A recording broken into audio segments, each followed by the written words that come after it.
An sin, thosnig an bháisteach. Tháinig si nuas ní ba shrimme ná riamh, agus faoi éire bhí si ina chlagarnach. Nuair bhí si I leataobh gabh burt garsún thar bráid. Féic I cheann sa duine acu, sin Saighdiúir Stáin an tráid. Caig sé teacht agus tur sa thuairt I mBÁD. Agus dhéanadar bád de fios sa pápéir, agus I lár an bhád chuiridar an Saighdiúir ina cheasamh.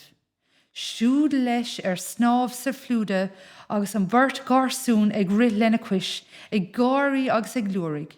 A thiarcis, nach ard a bhí na tontracha san abhainn sin, agus nach tapaí a rith an srá. Ach an sin, bhí sé tar éis báisteach mhór a dhéanamh.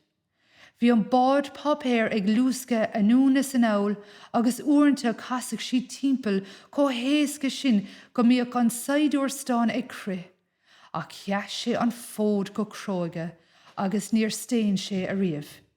Dan sé mar I gcónaí an gunna a ghuaillinn aige. Ach dimig an bád isteach go hoban I bípe mór, agus bhí sé códurcha an sin an Saighdiúir de mo sna bosca a bhí sé. Cábhail mo thríle níos sesin, an leprechaun sin atá ciontach leis gan doubt.